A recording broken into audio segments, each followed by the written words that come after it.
الحمد لله رب العالمين والعاقبة للمتقين والصلاة والسلام على سيد الأنبياء والمرسلين قائد الغر المحجلين سيدنا ومولانا وشفيعنا وحبيبنا ورحيمنا وكريمنا ومعيننا ومغيثنا ومأوانا وملجانا قرتنا وقرة عيوننا وشفائنا وشفاء صدورنا سيدنا ومولانا محمد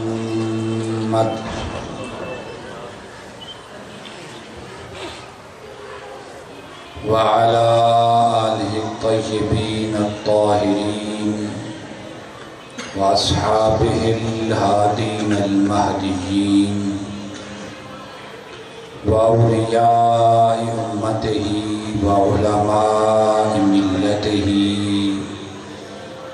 وسائر أمته أجمعين.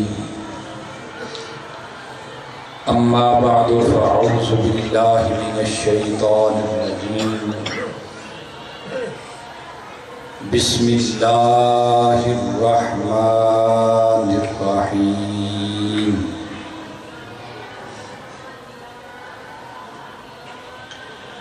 النبي أولى بالمؤمنين من أنفسهم. صدق الله العظيم. إن الله وملائكته يصلون على النبي يا أيها الذين آمنوا صلوا عليه وسلموا تسليما. الصلاة والسلام عليك يا سيدي يا رسول الله وعلى آلك وأصحابك يا سيدی یا حبیب اللہ. سارے پڑھیں یا مخلوق کی ولادت کی مخلوق ہیں آپ. سارے پڑھیں. کوئی بدبخت ہوگا بدقسمت ہوگا جس کی زبان پر درود نہیں ہوگا. الصلاة والسلام علیک یا سیدی یا امام القبلتین وعلى آلك وصحابك يا سيدي يا جد الحسن والحسين. پڑھو سارے. الصلاة والسلام عليك يا سيدي يا خاتم النبيين وعلى آلك وصحابك يا سيدي يا شفيع المذنبين ويا رحمة للعالمين ويا راحة العاشقين ويا مراد المشتاقين ويا شمس العارفين. واجب الاحترام معزز و محتشم سامعین حضرات،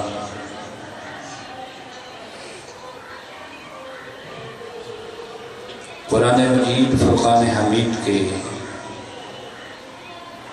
ایک مقام سے ایک آیت مقدسہ کے کچھ حصے کی میں نے تلاوت کا شرف حاصل کیا.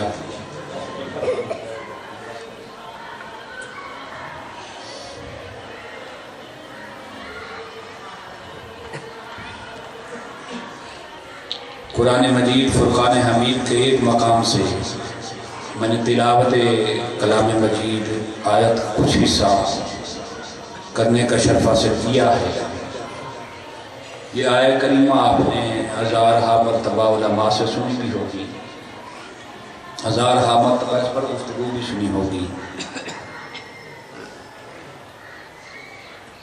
مگر اس کا ایک نیا پہلو میں آج آپ کے گوش گزار کرنا چاہتا ہوں. رب ذوالجلال نے ارشاد فرمایا النبی اولا بالمؤمنین من انفسہم.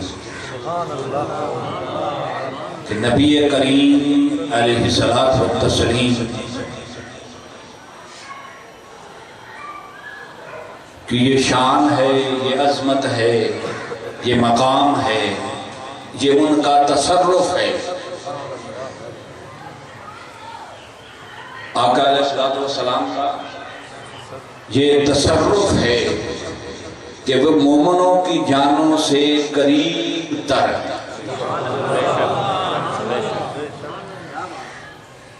حضور علیہ الصلوۃ والسلام کا یہ تصرف ہے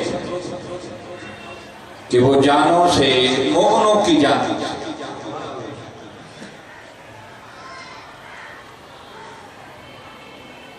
اللہ کے محبوب ہیں، تو جہاں تشریف لائیں پاک صاف اور ستھری جگہ تشریف لائیں۔ مومن کا دل کیونکہ پاکیزہ ہوتا ہے، اس لیے فرمایا کہ حضور علیہ الصلوۃ والسلام مومنوں کی جانوں سے بھی قریب تر۔ اور اس کا ایک اور معنی بھی کیا جاتا ہے کہ حضور علیہ الصلوۃ والسلام اولا بالمؤمنین من انفسہم، مومنوں کی جانوں سے عزیز تر ہے۔ اولا کا معنی قریب تر بھی ہے اور اولا کا معنی عزیز تر بھی ہے۔ اب جیسا کہ میں نے عرض کیا کہ آقا علیہ الصلوۃ والسلام کا یہ تصرف ہے، حضور کی یہ شان ہے، حضور کا یہ مرتبہ ہے، حضور کو رب کائنات نے یہ مقام عطا کیا ہے کہ وہ جانوں سے، مومنوں کی جانوں سے قریب تر ہے، مومنوں کی جانوں سے قریب تر۔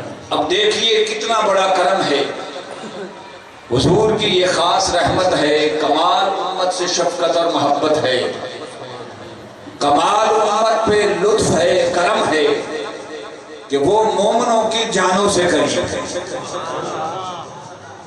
بات توجہ سے سننی ہے۔ اب جو نبی اتنی رحمت فرمائے، اتنا کرم فرمائے، امت کا اتنا لحاظ رکھے، امت سے اتنا پیار کرے، امت سے اتنی محبت رکھے کہ ہر امتی کی جان سے بھی قریب تر ہو، ہر امتی کی جان سے بھی قریب تر ہو، تو پھر امتی کا بھی یہ حق بنتا ہے، امتی پر بھی یہ فرض ہے کہ جو نبی کمال محبت اور شفقت سے، کمال لطف کرم اور رحمت سے امتی کی جان سے بھی زیادہ قریب ہے، تو امتی پر یہ فرض ہے کہ وہ اپنے نبی کو پھر اپنی جان سے بھی عزیز تر رکھے، جو اتنا قریب تر ہے،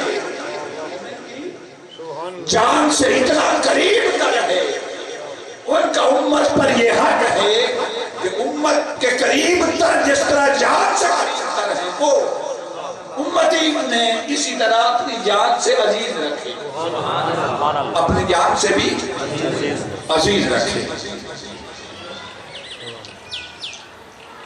حضور علیہ الصلوۃ والسلام کے ساتھ امت کا دوہرا تعلق، ایک فکری اور نظریاتی تعلق، ایک فکری اور نظریاتی تعلق ہے، تعلیماتی تعلق ہے، امت کے ساتھ آقا علیہ الصلوۃ والسلام کی سیرت اور کردار کا تعلق ہے،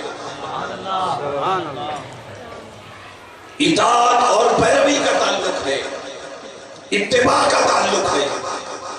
مگر یاد رکھیں جو مطاع ہوتا ہے، اطاعت کرنے والا، جو اتباع کرنے والا ہوتا ہے، مطاع ہوتا ہے، وہ ضروری نہیں کہ جس کی اطاعت کرے اسے جان سے بھی عزیز جانے۔ بات سمجھ آ رہی ہے؟ اطاعت کرنے والا، اتباع کرنے والا، پیروی کرنے والا ضروری نہیں کہ جس کی اطاعت کرتا ہو، جس کی پیروی کرتا ہو، جس کی اتباع کرتا ہو اسے اپنی جان سے بھی عزیز جانتا ہو، یہ ضروری ہے۔ اس لیے کہ شاگرد اپنے استاد کی پیروی کرتا ہے، بیٹا اپنے باپ کی پیروی کرتا ہے، دنیا میں چھوٹا شخص بڑے شخص کی پیروی کرتا ہے، مگر ضروری نہیں کہ شاگرد کو استاد اپنی جان سے عزیز ہو، بیٹے کو باپ اپنی جان سے عزیز ہو، کسی چھوٹے کو اپنا بزرگ اپنی جان سے عزیز ہو، یہ ضروری نہیں۔ اطاعت تو کرتا ہے مگر جان سے عزیز نہیں جانتا، کیا جان سے عزیز نہیں جانتا، اس لیے کہ اطاعت، اتباع اور پیروی تک کا تعلق انسان کے ظاہر سے ہے، سیرت کا تعلق، تعلیمات کا تعلق، فکری اور نظریاتی تعلق ہے انسان کے ظاہر سے، اتباع کا تعلق، اطاعت کا تعلق، سیرت کا تعلق یہ انسان کے ظاہر سے ہے، مگر وہ جو دل سے عزیز جاننا ہے، جان سے عزیز تر جاننا ہے، یہ تعلق قلب اور روح کے ساتھ، یہ تعلق قلب اور روح کے ساتھ ہوتا ہے۔ تو ضروری نہیں کہ کسی شخص کا حضور علیہ السلام کے ساتھ تعلیماتی تعلق ہو، فکری اور نظریاتی تعلق ہو، اطاعت، اتباع اور پیروی کا تعلق ہو، تو ضروری نہیں وہ جان سے جانتا ہو، جان سے عزیز رکھتا ہو، یہ چیپٹر الگ ہے۔ قلب اور روح کا تعلق جو ہے یہ الگ چیپٹر ہے، اتباع اور اطاعت جو ہے یہ الگ چیپٹر ہے۔ تو ضروری نہیں جو شخص کسی کی اتباع کرتا ہو، اطاعت کرتا ہو، پیروی کرتا ہو، رات کی تنہائیوں میں اس کے لیے تڑپتا بھی ہو، نہیں سر، جس کی اتباع کرتا ہو رات کو اپنے پہلو اس کے لیے بستر سے بھی جدا رکھتا ہو، یہ ضروری نہیں۔ جس کی اطاعت کرتا ہو، جس کی اتباع کرتا ہو، اس کے لیے رات کی تنہائیوں میں آنکھوں سے آنسو بہتے ہیں، تراعینہم تفیض من الدمع، آنکھوں سے شہوت کی جڑی برستی ہو، یہ ضروری نہیں۔ جس کی اطاعت اور اتباع کرتا ہو، ضروری نہیں کہ سینے میں جو دل ہے یہ اس کے لیے مرغ بسمل کی طرح تڑپتا ہو، یہ بھی ضروری نہیں کہ جس کی اتباع کرتا ہو اس کے دیدار کے لیے ہمیشہ تڑپتا ہو، جس کی اطاعت اور اتباع کرتا ہو اس کے گلی کوچوں کے طواف کے لیے ہر روز تڑپتا ہو، جس کی اتباع کرتا ہو اور اطاعت کرتا ہو اگر خواب میں ایک بار بیدار ہو جائے تو وہ شخص ساری زندگی اس جلوے کے تصور میں تڑپ تڑپ کے گزار دے، یہ ضروری نہیں، اس لیے کہ یہ تعلق دل کے ساتھ ہوتا ہے، یہ تعلق دل کے ساتھ ہوتا ہے، جس کے ساتھ قلبی تعلق ہو اس کے لیے انسان راتوں کو بھی جاگتا ہے، اس کے لیے اپنے بستر سے پہلو بھی جدا رکھتا ہے، اس کے لیے رات کو شامن کی چھڑی کی طرح آنکھیں بھی برستی ہیں، اس کے دیدار کے لیے ہمیشہ تڑپ اور دل میں درد بھی رکھتا ہے، اس کا دل میں اس کے دیدار کے لیے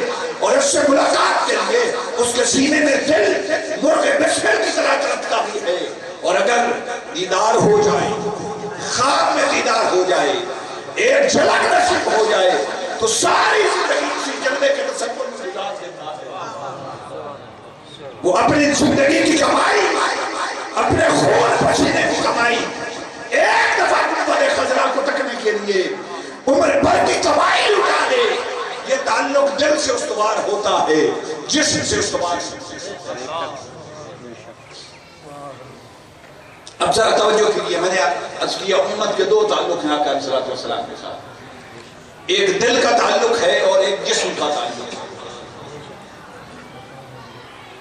حضور علیہ السلام نے خود ارشاد فرمایا، حدیث پاک سنیے، آقا نے فرمایا لا یؤمن احدکم، بڑی مشہور حدیث ہے، حتی اکون احب الیہ من والدہ وولدہ والناس اجمعین۔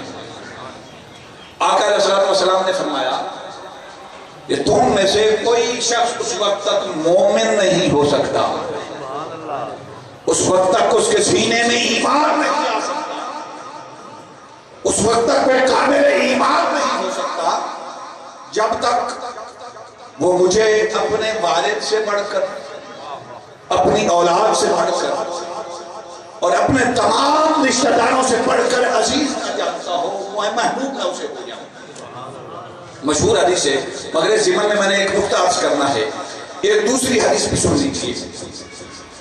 آقا علیہ الصلوۃ والسلام نے فرمایا لا یؤمنو، اور ایک حدیث میں ہے لن یؤمن احدکم حتی اکون احب الیکم من نفسہ.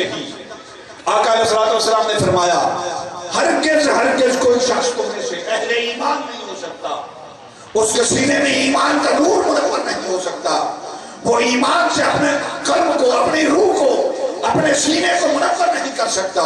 کب تک؟ حتی اکون احب الیکم من نفسہ. آقا نے فرمایا جب تک میں اسے اپنی جان سے زیادہ محبوب نہ ہو جاؤں، جب تک میں اسے اپنی جان سے زیادہ محبوب نہ ہو جاؤں.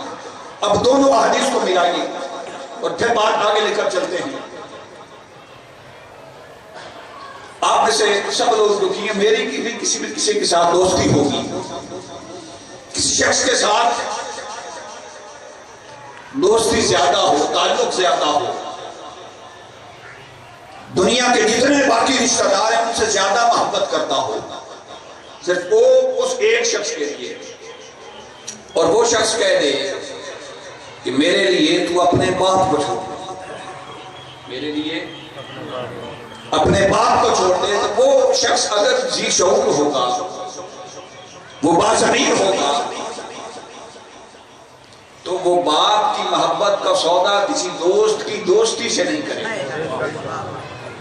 اس بات کی کمی ہے نا آج کل.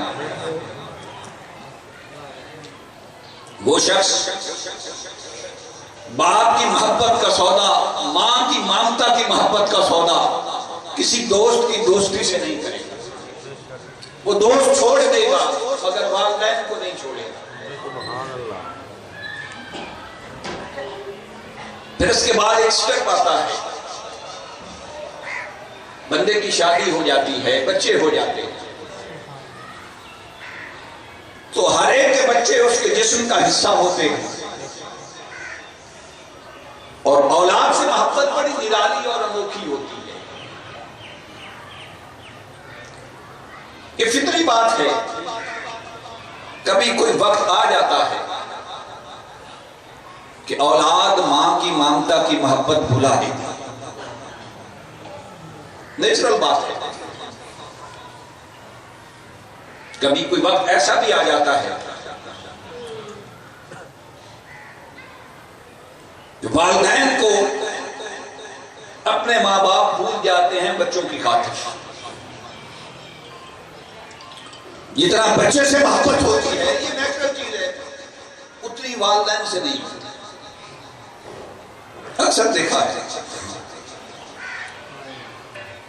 پھر دیکھیں کسی ماں کا اس کے پاس بیٹا ہو، بچہ ہو،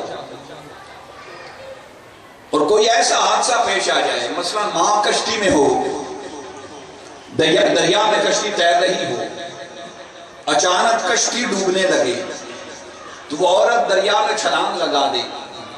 اب کوئی لکڑی تیر رہی ہو، تو یہ نیچرل چیز ہے. اس وقت ماں کو اپنی جان کی فکر ہوتی ہے، بچہ بھول جاتا. جب بندے کے حواس کام کرنا چھوڑ جائیں اور موت سامنے نظر آ رہی ہو، آٹومیٹکلی بندے کو اپنی جان کی فکر پہلے ہو جاتی ہے. ماں کو اولاد بھول جاتی ہے، اپنی جان کی فکر نہیں. اب ذرا پھر چلیے قرآن کریم کی اس آیت کی طرف. فرمایا اولا بالمؤمنین من انفسہم. فرمایا نبی کریم علیہ الصلوۃ والتسلیم کے ساتھ قلبی تعلق جو ہے وہ اس بات کا متقاضی ہے کہ جہاں جان کی فکر پڑی ہو، انسان کو بہت سامنے نظر آ رہی ہو، جان کی فکر ہو، وہاں عزت و ناموس رسالت کی بات ہو، تو اپنی جان کی فکر بھول جائے اور مصطفیٰ سے محبت اور ادب کا رشتہ قائم رکھے. نعرہ تکبیر، نعرہ رسالت، تاجدار ختم نبوت. جان کی فکر ہو، جان کے لالے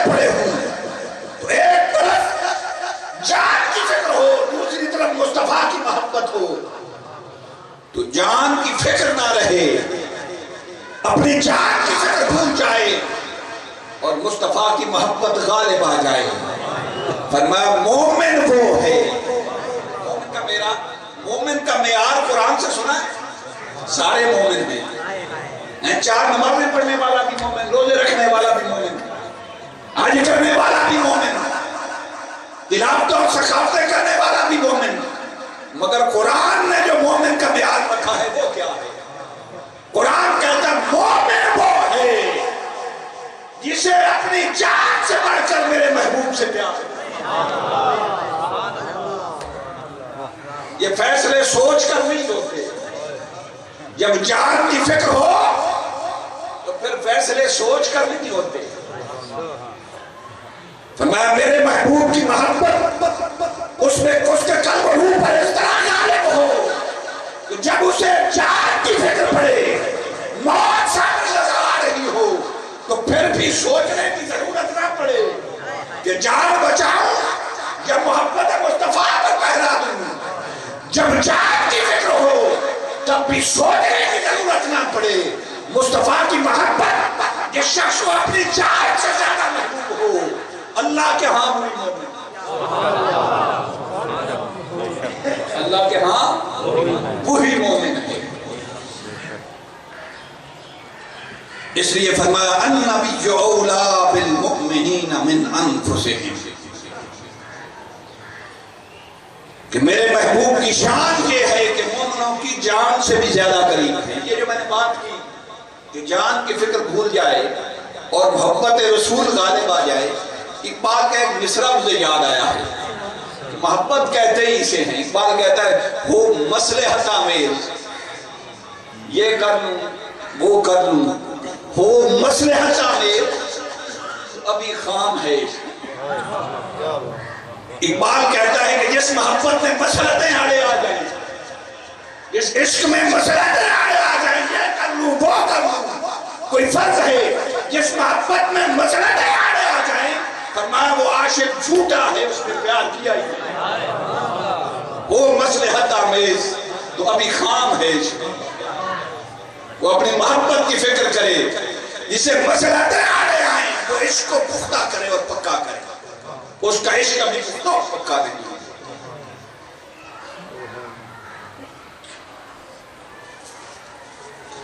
اب بات جہاں سے میں نے شروع کی تھی کہ امت کا حضور علیہ السلام کے ساتھ 2 طرح کا تعلق ہے، یہی تعلق میں نے لے کے چلنا ہے۔ آج میرے پاس وقت ہے، اسی تعلق کو لے کر چلنا ہے۔ مجھے بھی آپ 1 دن ہی ملتے ہیں سال میں،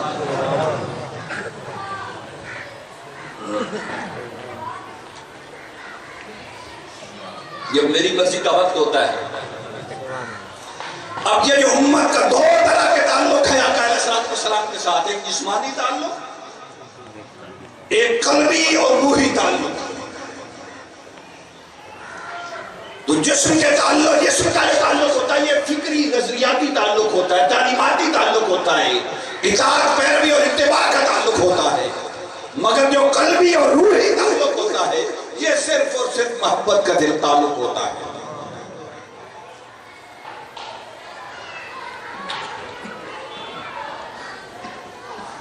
اور آقا علیہ السلام کے ساتھ امت کا یہ محبتی اور عشقی تعلق تھا، اس پر بڑے حملے ہوئے۔ آپ کو کبھی کسی نے نماز پڑھنے سے روکا ہے؟ مگر یہ ضرور کہتے ہیں کہ یہ عشق رسول قرآن میں کہاں سے ثابت ہے؟ نماز پڑھنے سے تو کوئی نہیں روکتا، روزہ رکھنے سے تو کوئی نہیں روکتا، بلکہ اگر کوئی روزہ نہ رکھے آپ نماز نہ پڑھیں تو بزرگ ناراض ہوتے ہیں، ڈانٹتے ہیں۔ مگر جب عشق رسول کی باری آئے تو بڑی بڑی داڑھیوں والے مولوی کہتے ہیں قرآن سے ثابت نہیں۔ اطاعت رسول تو قرآن میں ہے، مان لیا محبت رسول تو قرآن سے ہے، مگر یہ عشق رسول کا تعلق آپ نے کہاں سے جڑ لیا؟ دوسرے کائنات یہ عشق رسول کا تعلق یہ ہے بتاتی ہے کہ النبی اولا بالمؤمنین من انفسہم، کہ نبی تمہیں اپنی جانوں سے بھی عزیز تر ہوں، جہاں اپنی جان کی پرواہ نہ رہے، محبت رسول غالب آ جائے، وہ خالی محبت نہیں ہوتی، عشق ہوتا ہے۔ خالی محبت نہیں ہوتی، عشق ہوتا ہے۔ عرب کا ایک پروفیسر ہوا ہے، تاریخ دان اور دانشور ہوا ہے بڑا، پروفیسر ہٹی اس کا نام ہے۔ اس نے اسی بات پر تحقیق کی ہے کہ یہ مسلمان ہیں، نہیں پتہ نہیں کتنی مرتبہ سیاسی شکست ہوئی۔ سیاسی شکست مراد ظاہری شان و شوکت، حکومت، ریاست کے معاملات، کئی دفعہ ریاستیں چھینی گئی، کئی دفعہ حکومتیں چھن گئیں، کئی دفعہ ظاہری شان و شوکت اور تخت و تاج نہ رہا، یہ تو کئی دفعہ ہوا۔ مگر وہ کہتا ہے کہ یہ جو مومن ہے نا، اسے تخت سے اٹھا کے پھندے پہ لٹکا دیا جائے، یہ تخت سے تختے کا سفر بھی کرے تو اس کا عشق جو ہے وہ ہمیشہ روح افروغ رہتا ہے۔ نہیں سمجھے تخت چھن جائے، تختے پہ لٹک جائے، مگر یہ عشق رسول کا کسی سے سودا نہیں کرتا۔ اس پر اس نے تحقیق کی اور وہ کہتا ہے کہ کئی دفعہ دیکھا گیا مسلمانوں کی کتابیں جلائی گئیں، لائبریریاں جلا کر راکھ کر دی گئیں، کروڑوں گردنیں کٹ گئیں، کتابیں صفحہ اس سے ڈالی گئیں۔ اس کی ایک مثال میرے ذہن میں آ رہی ہے۔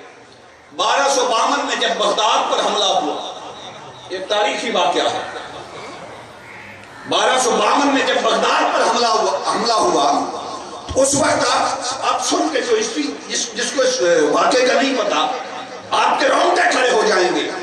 جب 1252 میں بغداد پر حملہ ہوا، جب بنو عباس کی حکومت ختم ہوئی، اس وقت جتنی بغداد میں لائبریریاں تھیں، بغداد ایک وقت میں علم کا گہوارہ رہا ہے، تو جتنی لائبریریوں میں کتابیں پڑھی قلبی نسخے ہوتے تھے، وہ سب کے سب اٹھا کر انہوں نے دریا میں پھینک دیا۔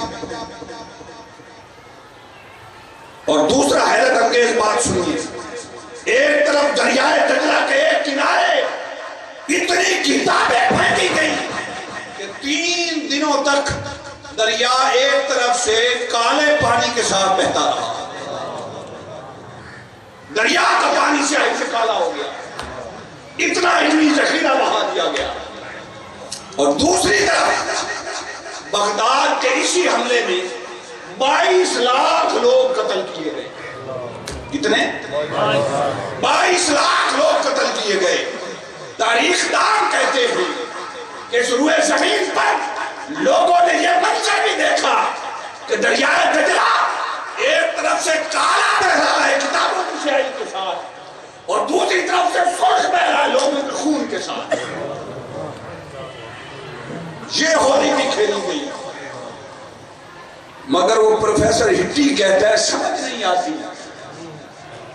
22 لاکھ گردنیں کٹا کے اور سارے بغداد کی کتابیں، اس وقت بغداد علم کا مرکز تھا، کتابیں اٹھا کے دریا میں پھینک دی گئی، پانی کالا بہتا رہا، مگر وہ سر تو کٹاتے رہے۔ یہ قلبی تعلق اپنے نبی سے انہوں نے نہیں توڑا۔ یہ چھوٹی بات نہیں، دریا خون کا بہ جائے اور دریا سیاہی کے بہ جائے، مگر تعلق جو مصطفیٰ کے ساتھ مومن کا ہے وہ پختہ رہے۔ اس بات کی وہ کہتا ہے سمجھ نہیں آئی، تحقیق ہوتی رہی، بالآخر اس نقطے پر پہنچے، یہ فاقہ کش کی موت سے ڈرتا نہیں ذرا۔ اقبال نے بات کی ہے نا، یہ مومن کو شکست خوردہ کیسا کیا جائے، یہ 10 سر کٹتے ہیں 1000 زندہ ہوتے ہیں، یہ جو موت کی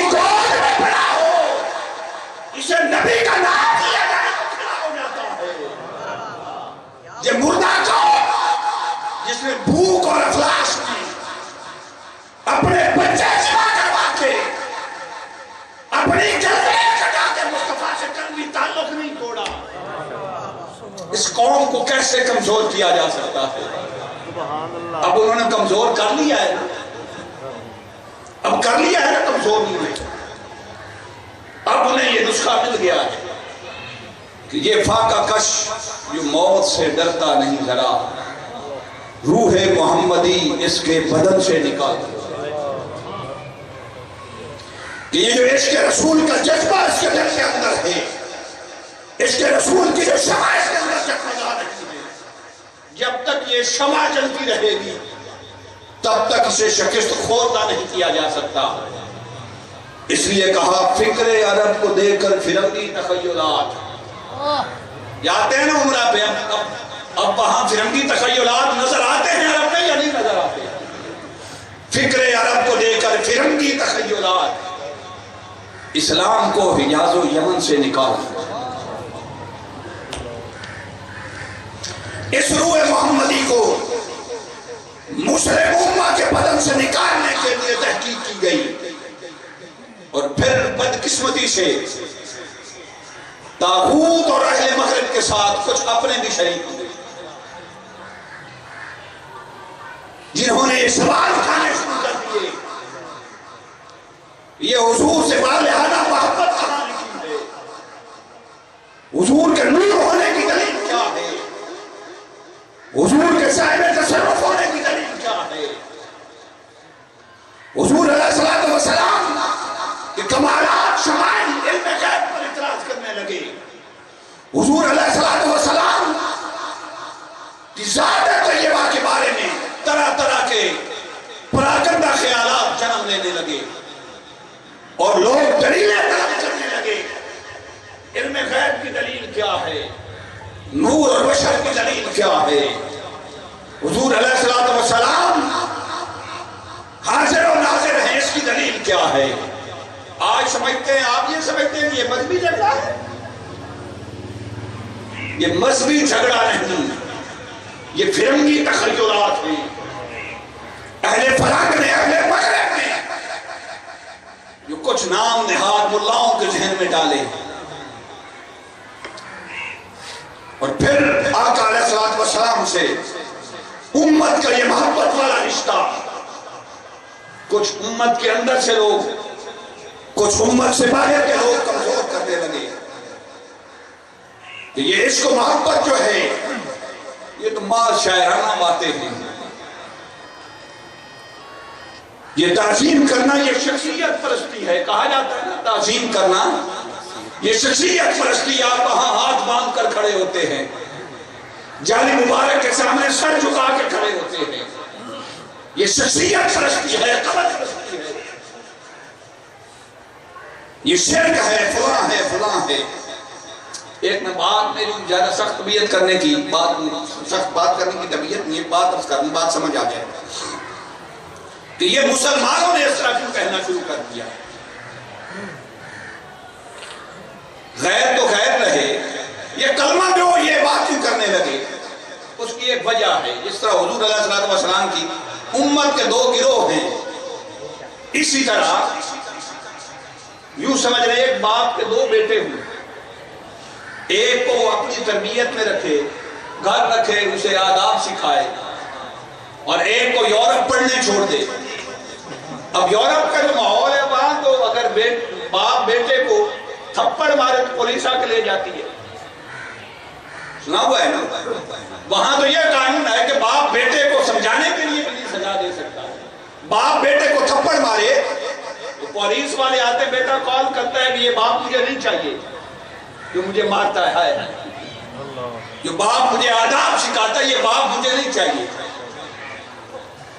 اب وہ پڑھ کے 20 سال 25 سال بعد پاکستان آئے, اپنے گھر آئے, دونوں بھائی اکٹھے بیٹھے ہوں, باپ گھر میں داخل ہو تو وہ جو گھر میں رہتا ہے وہ دیکھ کر کھڑا ہو جائے, اور جو یورپ سے پڑھ کے آیا ہے وہ بیٹھا رہے. ہیں تو دونوں بیٹے. اب وہ بیٹا کہے جو یورپ سے پڑھ کے آیا, یار یہ کیا شخصیت پرستی ہے, یہ کہاں لکھا ہے کہ باپ کو آتے ہوئے دیکھ کر بندہ کھڑا ہو جائے, یہ کہاں قرآن میں لکھا ہے, یہ کیا حدیث میں لکھا ہے تو وہ بیٹا ہے, تو وہ بیٹا. اس کا جب شناختی کارڈ بنے گا اس پر اسی باپ کا نام لکھا جائے. اگر کہے کہ میں اس باپ کا بیٹا نہیں تو حرام زادہ ہے. سمجھ آ رہی ہے اگلی گل کی؟ اگر کہے کہ اس باپ کا بیٹا نہیں تو پھر حرام زادہ کہلائے گا. اس لیے مجبوراً امت میں داخل ہے. امت میں یہ ہنسنے والی بات نہیں، مجبوراً امت میں داخل ہے. مگر جو امتی حضور کی تعظیم کرتے ہیں، ادب کرتے ہیں، بارفتگی اور شائستگی کے ساتھ حضور کو چاہتے ہیں، حضور کے گنبد خضرا کو تکنے کے لیے مارے پھرتے ہیں، حضور کی گلیوں کا طواف کرنے کے لیے زندگی بھر کی کمائی اٹھانے کو تیار ہو جاتے ہیں، وہ کہتے ہیں یار امتی تو ہم بھی ہیں.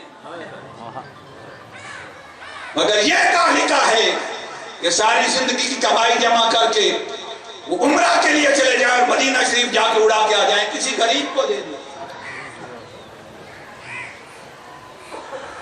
کسی ضرورت مند کو دے دیں. تو پھر کوئی کہے گا کہ ہاں بیٹا تو بھی ہے، بیٹا وہ بھی ہے، امتی تو بھی ہے اور امتی یہ بھی ہے، مگر امتی ہونے کا جو حق ہے وہ تو نے نہیں نبھایا. اگر تو امت سے نکل جائے تو پھر کافر کہلائے. اس لیے مجبوراً مسلمان اور مومن ہونے کا لبادہ ہونے کے لیے اسی نبی کی امت کہلانا ہے. مگر اس نبی کے اوصاف اور کمالات پر طرح طرح کے اعتراض کرنے.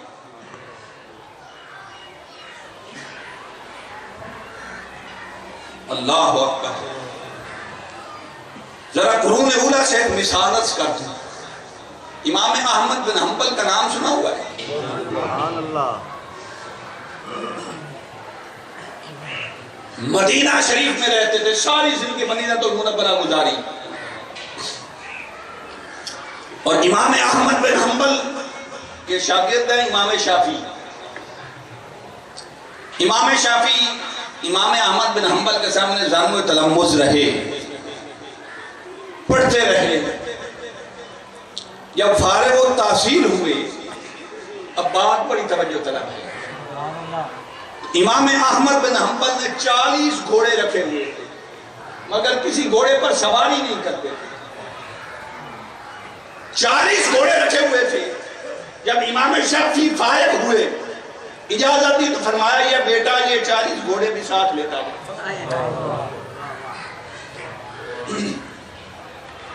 امام شافعی نے عرض کی کہ حضور آپ نے اپنے لیے رکھے ہوئے ہیں تو میں انہیں ساتھ لے جاؤں، آپ کو ضرورت نہیں. امام احمد بن حنبل کی آنکھوں سے آنسو تڑپ پڑے. فرمایا میں مدینہ شریف میں کبھی اپنی سواری پر سوار نہیں ہوا، یہ گھوڑے تو میرے کسی کام کے نہیں. میں جب زندہ رہوں گا مدینہ میں سواری پر سوار نہیں ہوا تو میرے تو کسی کام کے نہیں. تو لے جا مدینہ سے باہر سوار ہو جا. مسند امام احمد بن حنبل اگر پڑھیں، امام احمد بن حنبل جب حدیث روایت کرتے تھے تو یوں نہیں فرماتے تھے قال قال رسول اللہ صلی اللہ علیہ وسلم، یہ نہیں فرماتے تھے قال النبی صلی اللہ علیہ وسلم.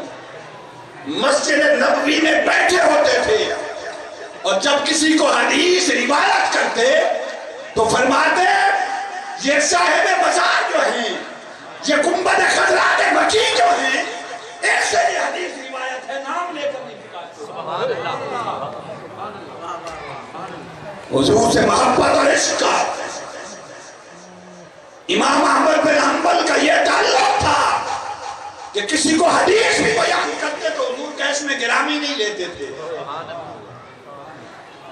بلکہ فرماتے تھے کہ گنبد خضرا کے مکی نے یہ حدیث بیان فرمائی.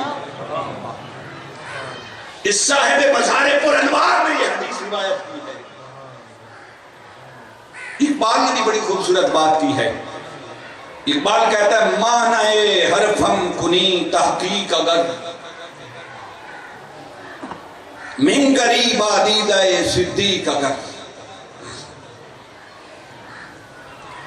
اقبال کہتا ہے کہ اگر میرا درس سننا چاہتا ہے، اب اقبال کا مشرب سنیں. اقبال کہتا ہے کہ اگر میرا درس تو لینا چاہتا ہے تو میرے درس کے لیے صدیق اکبر کی نگاہ چاہیے، اپنے اندر صدیق اکبر کی نگاہ پیدا کر، تب تجھے میں اپنا درس سناتا ہوں۔ کسی نے کہا اقبال بتا تو صحیح تیرا درس کیا ہے، تیرا مزاج کیا ہے؟ اقبال نے بڑی خوبصورت بات کی ہے جو مولوی نہیں کہہ سکے۔ اقبال کہتا ہے قوت قلب و جگر گردد نبی، اقبال کہتا ہے کہ یہ دل اور جگر کی جو قوت ہے، طاقت ہے، یہ عشق مصطفیٰ سے ہے۔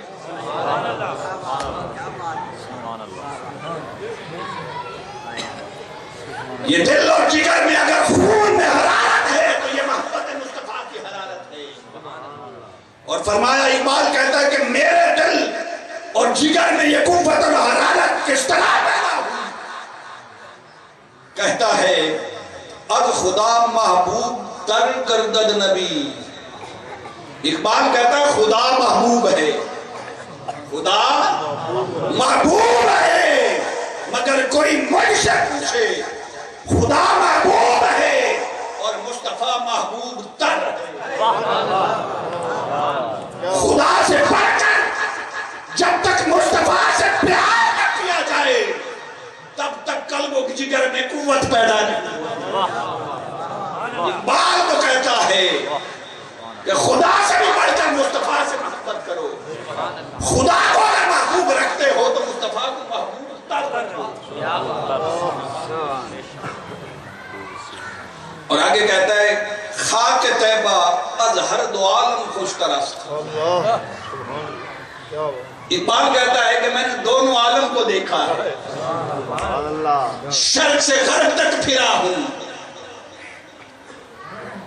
مگر کہتا ہے کوئی میرا عقیدہ پوچھنا چاہے تو کہتا ہے کہ یہ جو طیبہ کی خاک ہے نا، یہ مدینہ المنورہ کی گلیوں کی جو راکھ ہے، خاک ہے، از ہر دو عالم خوش ترست، وہ کہتا ہے دونوں عالم سے زیادہ۔ کسی نے کہا اقبال یہ مٹی دو عالم سے بہتر کیوں جانتا ہے؟ اس نے کہا اے خنک شہرے کے در آجا دل برست، اقبال کہتا ہے کہ اس خاک سے، اس مٹی سے مجھے اس لیے پیار ہے اور دونوں عالم سے زیادہ اسے اس لیے رکھتا ہوں، اس لیے کہ یہ میرے دل پر کا شہر ہے، یہ میرے محبوب کا شہر ہے۔ اور اقبال قرآن کا پیغام دیتا ہے، کہتا نسخہ کونین را دیبا چاؤ جملہ عالم بندگان خواجہ، اقبال کہتا ہے کہ ساری کائنات کے لیے جو ہدایت کا نسخہ آیا ہے کیا؟ قرآن۔ ساری کائنات کے لیے جو ہدایت کا نسخہ آیا ہے قرآن آیا ہے۔ اقبال کہتا ہے یہ قرآن جو ہے یہ مصطفیٰ کی ذات کا دیباچہ ہے، قرآن مصطفیٰ کی ذات کا دیباچہ ہے۔ اور اقبال کہتا ہے کہ ساری کائنات چھوٹے سے لے کر بڑے سے بڑے تک، وہ صاحب ثروت ہوں یا صاحب تقویٰ ہوں، کہتا ہے چھوٹے سے چھوٹے بندے سے لے کر بڑے سے بڑے بندے تک یہ ساری کائنات اس خواجہ کی نوکر ہے، اس خواجہ فتح کی غلام ہے، یہ سارے اس خواجہ فتح کے بندے ہیں۔ ہر کے عشق مصطفیٰ سامان اوس، بحر و بر در گوشہ سامان اوس۔ اقبال کہتا ہے کہ عشق مصطفیٰ جس کا سامان بن جائے، جو اپنا سب کچھ عشق مصطفیٰ سمجھ لے، اقبال کہتا ہے ساری کائنات سمٹ کر اس کے اندر آ جاتی ہے، ساری کائنات سمٹ کر اس کے دامن میں آ جاتی ہے۔ ذکر و فکر و علم و عرفان توئی، کہتا ہے یا رسول اللہ میرا ذکر بھی آپ ہیں، میری فکر بھی آپ ہیں، میرا علم بھی آپ ہیں، میرا عرفان بھی آپ کی ذات ہے، کشتیوں دریاؤں طوفان، نگاہ عشق و مستی میں وہی اول وہی آخر. گالی مکا چھڑی پرائمری اسکول سے شعر سن دے لیکن سمجھا نہیں کرے. اقبال کہتا ہے کوئی عشق کی ابتدا مجھ سے پوچھے یا عشق کی انتہا مجھ سے پوچھے تو اقبال کہتا ہے نگاہ عشق و مستی میں وہی اول وہی آخر، وہی قرآن وہی فرقان وہی یاسین وہی طٰہٰ. اقبال کہتا ہے کہ میرے عشق کی ابتدا بھی ذات مصطفیٰ سے ہوتی ہے اور میرے عشق کی انتہا بھی ذات مصطفیٰ پہ ہوتی ہے.